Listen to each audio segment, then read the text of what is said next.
Bienvenidos. Estás en el mejor lugar, a la mejor hora. No hay nada como iniciar el día de la mano de Dios. Esto es la oración de la mañana.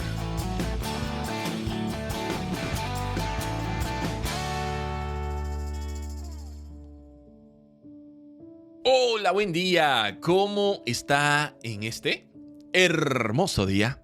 ¿Qué hizo nuestro Señor? Porque hoy es un hermoso día. Alegrémonos, vamos arriba esos ánimos, alegrémonos, gocémonos, porque si Dios nos ha permitido poder despertar este día, es porque algo Él tiene para nosotros. Levantémonos cada día confiados de que Dios ha de cumplir su propósito en nuestra vida. A pesar de la prueba, a pesar de la dificultad, tenemos que saber que Dios nos acompaña, que Él nunca nos deja, porque Dios nunca te deja, Dios no te abandona. Él siempre está contigo. Soy Enrique Monterrosa desde El Salvador y esto es la oración de la mañana. Hacer la voluntad de Dios te traerá pruebas de las cuales Dios también te sacará. Oye bien esto, por favor. Hacer la voluntad de Dios muchas veces te traerá pruebas difíciles de las cuales Dios también te va a sacar. Si Dios te llama, no te va a dejar solo. Si Dios te saca de Egipto, no te va a abandonar en el desierto. Si Dios te ha llamado es porque Él tiene un propósito para tu vida. Y cuando tú haces o tratas de hacer la voluntad de Dios, no vas a estar solo, no vas a estar sola. Eso sí, siempre que nos proponemos hacer la voluntad de Dios, se van a desatar pruebas en nuestra vida. Al enemigo no le gusta que tú trates de agradar a Dios. Al enemigo no le gusta que tú obedezcas a Dios. Al enemigo no le gusta que tú lleves a cabo lo que Dios te está mandando a hacer. A él no le gusta y por eso pondrá muchos obstáculos para que tú te desanimes de poder hacer la voluntad de Dios. El enemigo pondrá obstáculos. Por eso hay gente que dice, no, es que ahora que yo me quiero meter más con Dios, me vienen pruebas y entonces yo por eso mejor no me meto con Dios porque no quiero pruebas. Mire qué bien lo ha engañado el enemigo. Mire qué bien le tiene la medida el enemigo. Porque cuando usted quiere buscarlo, él viene y le pone pruebas. Porque nadie dijo que hacer la voluntad de Dios sea fácil. Nadie dijo que tratar de agradar a Dios sea fácil. Nadie dijo eso. Es una lucha diaria que nosotros tenemos que llevar a cabo entre nuestra naturaleza pecaminosa y el deseo que hay dentro de nosotros de querer hacer la voluntad de Dios, de querer estar bien con Él. Pero hay momentos en donde querer hacer lo que Dios nos ha mandado a hacer nos va a traer pruebas y puede hacer que muchos en ese momento digan, no, mejor ya no lo hago. Mejor ya no le sirvo a Dios porque de que le estoy sirviendo a Dios, que viera cuántas pruebas. Miren, no importa cuántas pruebas vengan, si usted va a hacer la voluntad de Dios, Dios estará con usted y lo sacará de cada uno de ellos. Cada una de esas pruebas que usted va a enfrentar demostrarán el poder de Dios. Demostrarán que usted no está solo, ni está sola y que Dios lo va a acompañar. No tenga miedo. El enemigo quiere asustarlo con una situación acá, con otra situación acá y quiere meter en su mente de que mejor no. Que no se meta con Dios, que no le sirva a Dios, que no se acerque a Él. Lastimosamente, mucha gente ha sido engañada por el enemigo de esa manera. Y hay gente que dice, no, a mí me gustan mucho las cosas de Dios, pero yo no me meto mucho con Él porque no quiero problemas. No es que Dios te esté enviando los problemas. Es que el enemigo no quiere que te acerques a Dios.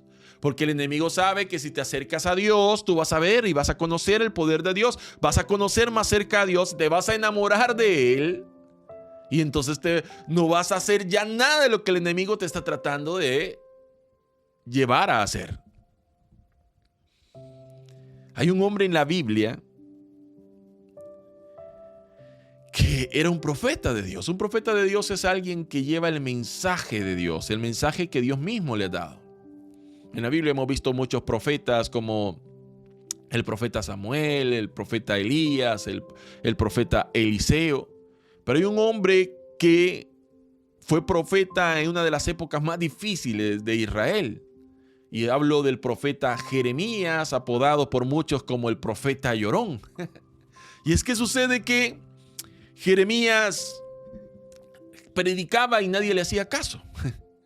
Jeremías hablaba, llevaba el mensaje que Dios le había dado y nadie lo tomaba en serio. Nadie le creía o simplemente lo hacían de menos. Pero Dios enviaba a Jeremías siempre a llevar el mensaje. La tarea de Jeremías era hacer lo que Dios le estaba mandando a hacer. Pero él, al ver que la gente no reaccionaba al mensaje que él llevaba, se desanimaba.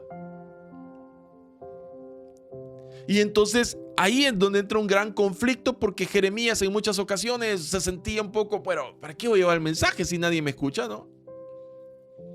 Pero hay una historia en donde nos muestra cómo el querer hacer la voluntad de Dios, el querer llevar a cabo lo que Dios te está diciendo, te puede llevar a una prueba, pero cómo Dios también va a sacarte de cualquier situación difícil que te encuentres. Y es que quiero que leamos una historia muy hermosa que se encuentra en el libro de Jeremías. Quiero que vaya conmigo al libro de Jeremías, capítulo 38. Jeremías, capítulo 38, vamos a leer desde el versículo 1 hasta el versículo 13 para poder entender un poco la historia. Hoy quiero utilizar la versión de la Biblia, Nueva Traducción Viviente. Jeremías, capítulo 38, versículo 1 al versículo 13, dice de la siguiente manera. Entonces Cefatías, hijo de Matán, Gedalías, hijo de Pasur, Jeucal, hijo de Selemías, y Pasur, hijo de Malquías, oyeron lo que Jeremías le decía al pueblo. Esto dice el Señor. Oiga lo que decía Jeremías. Esto dice el Señor. Todo el que se quede en Jerusalén morirá por guerra, enfermedad o hambre. Pero los que se rindan a los babilonios vivirán. Su recompensa será su propia vida. Ellos vivirán. El Señor también dice: la ciudad de Jerusalén ciertamente será entregada al ejército del rey de Babilonia, quien la conquistará. Entonces los funcionarios fueron a ver al rey y le dijeron: Señor, este hombre debe morir. Esta forma de hablar desmoralizará a los pocos hombres de guerra que nos quedan, al igual que a todo el pueblo. Este hombre es un traidor. El rey Sedequías estuvo de acuerdo. Está bien, dijo. Hagan lo que quieran. No los puedo detener. Así que los funcionarios sacaron a Jeremías de la celda y lo bajaron con sogas a una cisterna vacía en el patio de la cárcel que pertenecía a Malquías, miembro de la familia real. La cisterna no tenía agua, pero Jeremías se hundió en una espesa capa de barro que había en el fondo. Pero el etíope, Ebed-Melech, un importante funcionario de la corte, se enteró de que Jeremías estaba en la cisterna. En ese momento, el rey estaba en sesión junto a la puerta de Benjamín. Entonces, Ebed-Melech salió del palacio a toda prisa para hablar con él. Mi señor y rey, dijo, estos hombres hicieron un gran mal al poner al profeta Jeremías dentro de la cisterna. Pronto morirá de hambre porque casi no hay pan en la ciudad. Entonces el rey dijo a Ebed-Melech: toma contigo a unos 30 de mis hombres y saca a Jeremías de la cisterna antes de que muera. Así que Ebed-Melech se llevó a los hombres y se fue a la habitación del palacio que estaba debajo de la tesorería. Allí encontró trapos viejos y ropa desechada que llevó a la cisterna y se lo bajó con soga a Jeremías. Ebed-Melech le gritó a Jeremías: ponte estos trapos debajo de tus axilas para protegerte de las sogas. Cuando Jeremías estuvo listo, lo sacaron. Entonces regresaron a Jeremías al patio de la guardia, la prisión del palacio, y ahí permaneció. Fíjese bien, Jeremías estaba en la cárcel porque la gente consideraba que los mensajes de Jeremías solo eran mensajes malos para ellos. Pero es que Jeremías no estaba hablando lo que él quería, sino que hablaba lo que Dios le mandaba hablar. Y Jeremías decía de que la ciudad de Jerusalén iba a ser cautiva por los babilonios, que nadie iba a quedar ahí, que la gente iba a morir por guerra, iba a morir por enfermedad, por hambre. Pero los que se rindieran ante los babilonios, esos iban a vivir. Esa era la recompensa que iban a obtener al rendirse, vivir. Pero esta gente que tenía una política muy diferente, pensaban que Jeremías, las palabras de Jeremías, desmoralizaban al poco ejército que les quedaba. Es decir, desanimaba a la gente porque el profeta les estaba diciendo que no había forma que ellos ganaran delante de los babilonios. Y es que Dios ya lo había dicho de esa manera, que todo Israel iba a ser llevado a Babilonia. Iban a ser exiliados de su tierra. Pero ellos no querían entender lo que Dios estaba haciendo, porque Dios estaba tratando con ellos. El trato que Dios estaba teniendo con Israel en ese tiempo era un trato bastante delicado, porque ellos se habían hecho totalmente lo incorrecto delante de Dios. Entonces era una prueba que Dios estaba haciendo o estaba llevando a todos los israelitas, pero ellos se rehusaban a entender eso, ¿verdad? Jeremías les decía: ríndanse, porque es la única forma en la que ustedes pueden vivir.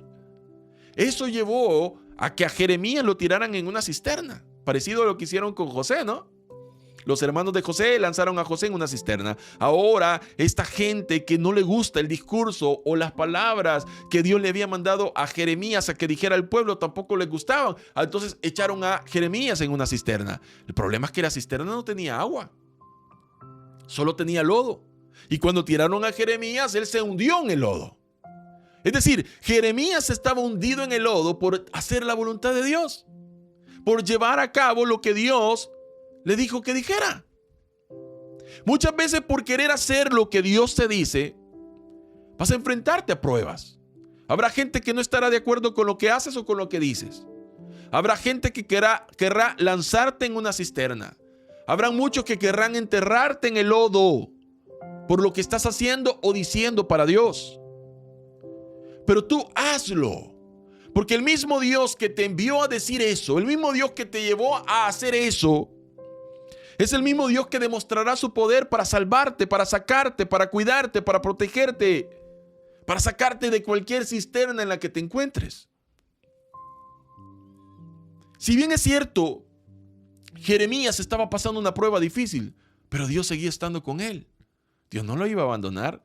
¿Cómo Dios iba a enviar a Jeremías a que dijera una palabra de parte de él y lo iba a abandonar? Dios no te va a abandonar siempre que tú quieras hacer la voluntad de Dios, siempre que obedezcas a lo que Dios te ha mandado hacer. Dios jamás te va a dejar. No importa si te lanzan a una cisterna, no importa si te hunden en el lodo, no importa que todos estén en desacuerdo con lo que tú estés haciendo o diciendo. Si Dios es quien te ha mandado a decir o a hacer eso, hazlo. Aun cuando a todos no les guste, hazlo. La gente no aceptaba el mensaje de Jeremías. La gente no aceptaba las palabras que Jeremías decía de parte de Dios, porque al final Jeremías solo era un profeta, es decir, hablaba lo que Dios le decía que dijera. Sin embargo, habrá gente que siempre estará en desacuerdo con lo que Dios quiere. Pero aunque te lancen en una cisterna, aunque se quieran deshacer de ti, Dios siempre demostrará que está contigo. ¿Qué hizo Dios? Tocó la vida de un etíope. Este etíope llegó delante del rey y le dijo de que habían hecho mal en enviar al profeta Jeremías en la cisterna, va a morir ahí. El rey le dice: agarra 30 hombres y sáquenlo de ahí. Lo sacan a Jeremías de la cisterna y lo ponen, aunque todavía en la cárcel, pero está a salvo. Dios no se olvida de los suyos. Si tú haces la voluntad de Dios, Dios te sacará de cualquier prueba que estés enfrentando, de cualquier prueba que enfrentes a causa de servirle, a causa de tratar de hacer la voluntad de Él. Posiblemente entre nosotros hayan personas que hoy estés atravesando una prueba por querer hacer la voluntad de Dios. Posiblemente el enemigo está muy enojado y trata la manera de deshacerse de ti, trata la manera de hundirte, trata la manera de arruinarte. Pero aquel Dios que te mandó a hacer eso, aquel Dios que ha puesto en tu corazón que lleves a cabo eso, es el mismo Dios que te va a rescatar de cualquier cisterna donde el enemigo te quiera lanzar. Dios te sacará de ahí y te pondrá a salvo, porque tú estás llevando a cabo su voluntad, porque tú estás llevando a cabo lo que Él puso en tu corazón que tienes que hacer. Por lo tanto, síguelo haciendo. No te detengas a pesar de la prueba y no tengas miedo a las consecuencias que las pruebas pueden traer, porque de todas esas consecuencias Dios te sacará, porque Dios está contigo y no te abandonará. ¿Por qué no oramos en esta hora? Padre amado que estás en los cielos, en esta hora venimos delante de ti, agradeciéndote, Señor, por tu bondad, por tu misericordia y por tu gran amor. Gracias porque hoy nos permite, Señor, poder escuchar tu palabra y ser edificados a través de ella. Qué lindo es leer tu palabra y darnos cuenta que tú no te olvidas de los tuyos, Señor.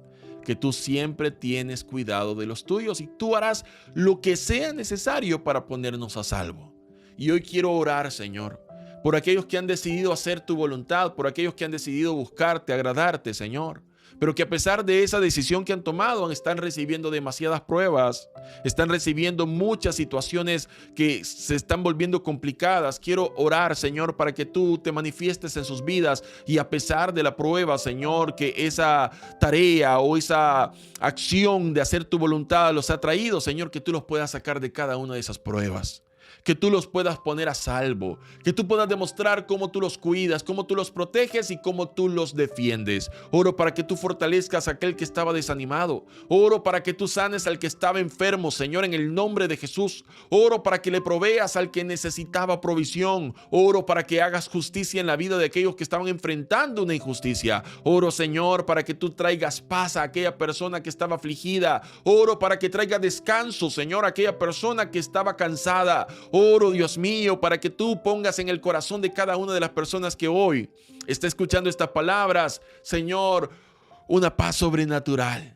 Una paz que inunde su mente y su corazón y todo su ser, Señor, que le haga sentir como tú tienes el control de todo y como tú, Señor, los respaldas, como tú los cuidas, como tú los proteges, porque de algo debemos estar seguros, Señor, de que tú estás con nosotros. Haz sentir tu presencia a cada una de las personas que hoy está acá, Señor. Haz sentir tu presencia, abrázalos, Señor. Abrázalos fuertemente, muéstrale, Señor, cómo tú estás con ellos. Te lo pido en el nombre de Cristo Jesús.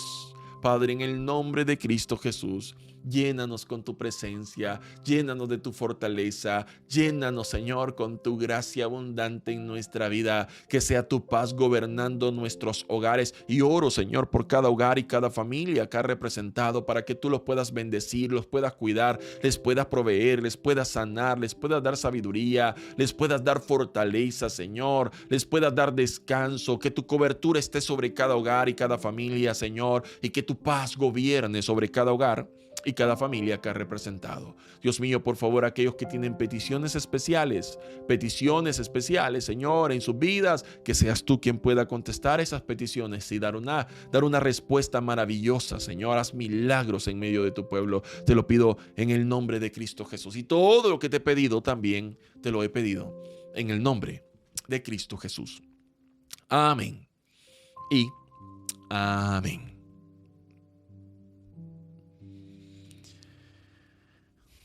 Haz la voluntad de Dios, obedécelo, trata de agradarlo, y si la prueba viene, no tengas miedo, Dios te sacará de ella. Dios te dará la fuerza, la sabiduría, la provisión, todo lo que necesites para salir de cualquier cisterna donde el enemigo te quiso lanzar. Ánimo, porque Dios está contigo. Soy Enrique Monterrosa desde El Salvador y esto ha sido la oración de la mañana. Que Dios bendiga tu vida y que Dios bendiga la vida de los tuyos. ¿Fue de bendición para tu vida este video? Entonces, coméntanos tu experiencia, dale me gusta y comparte este video con tus amigos. No te vayas sin suscribirte al canal y activar la campanita para enterarte de cuando subimos nuevos videos. Que Dios derrame muchas bendiciones sobre tu vida y sobre los tuyos. Saludos desde El Salvador.